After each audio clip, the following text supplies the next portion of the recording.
Good morning, survivors, and happy Wednesday. It's Angie. Today we're going to talk about 10 signs that you're on the road to recovery. All right, let's do it. My name is Angie Atkinson, and this channel is all about teaching you what I know to be true. You really can create the life you want. The first sign that you're on the road to recovery from narcissistic abuse is that you develop a greater willingness to take risks. You stop being afraid.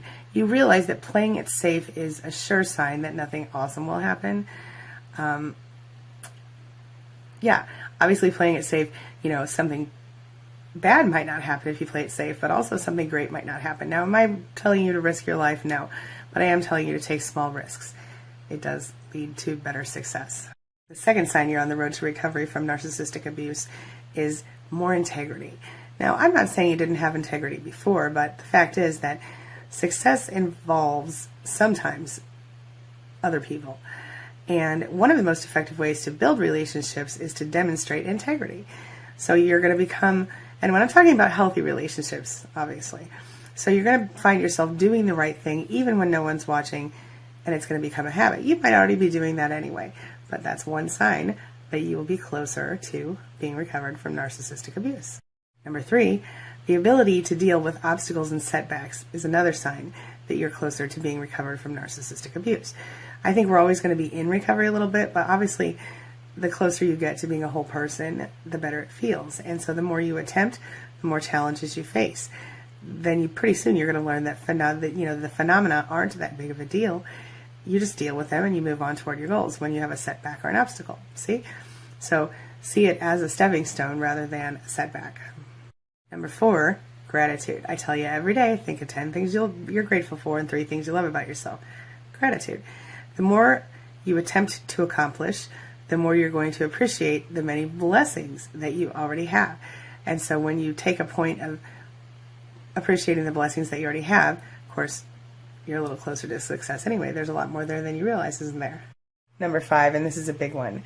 You become less concerned with what other people think of you. You become less concerned with other people's opinions. You find that many of the least successful people that you know are those who are most concerned with the opinions of others. So they become paralyzed by fear. They refuse to do anything to that might lead to failure or criticism. And so because of that, they never take a risk, they never become successful, and a lot of times those people stay in relationships forever with bad, toxic people.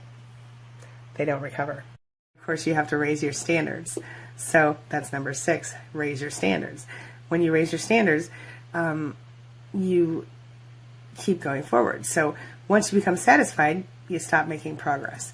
So when you raise your standards, you create a new floor for your behavior and your results. And I don't mean your standards as far as other people, although that also helps if you've been with a narcissist. I mean your standards for yourself. So that means raising your standards with yourself and with other people, all right?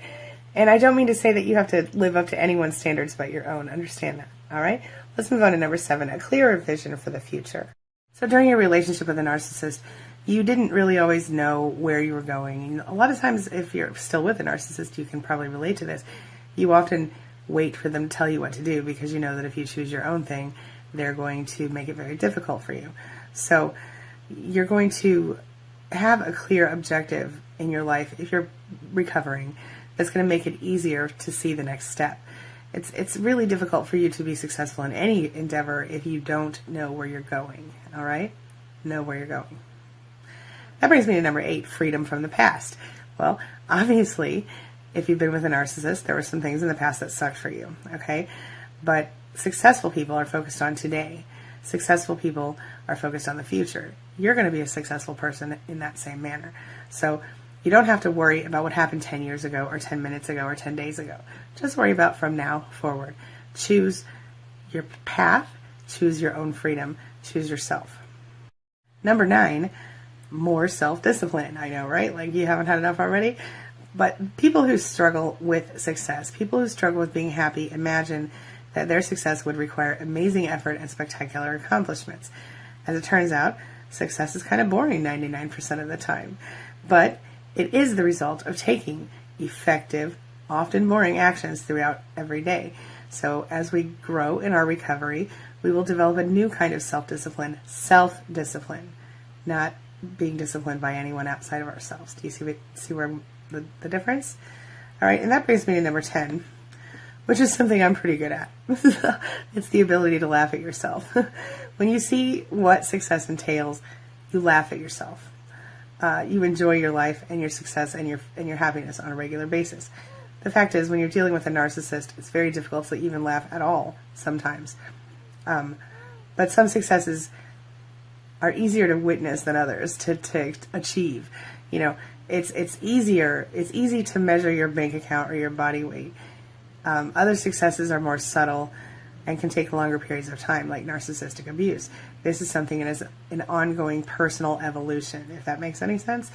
However, you know, like I said, there are signs you can expect to see along the way. And if you're focused on the positive, happy part of it, these are the signs that you can see. So I know it's not easy. I know it's hard to deal with a narcissist and the abuse that you've experienced through him or her.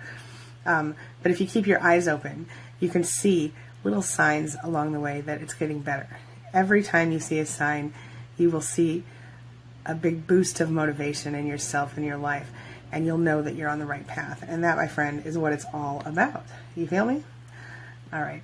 I'm going to wrap up for now. I'm sorry I'm late. I woke up late this morning. I've already taken Sophie to school, and I'm going to hopefully get this video up very quickly today so that you can have it within a reasonable amount of time. Oh, and since I'm running ridiculously late, I am just about to have my very first cup of coffee today, which is late, but it's a coffee cup that says my dad's the best because it's a coffee cup we bought for my husband a few years ago for Father's Day.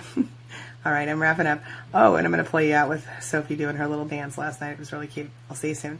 Have a wonderful day, everybody, and thanks for being a part of my day and a part of my life. And as always, thanks for letting me be a part of yours. It really does mean a lot to me.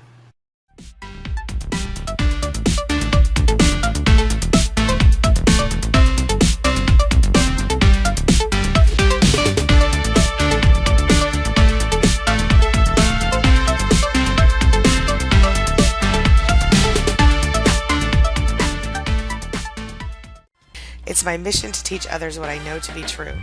You really can create the life you want. Take care of your body, take care of your soul, nurture the real you, and introduce him or her to the world. Be comfortable in your own skin and in your place in this world. Take your spot, take it now, and the universe will take its cue from you. You feel me? If so, subscribe to my channel. Let's get it done together.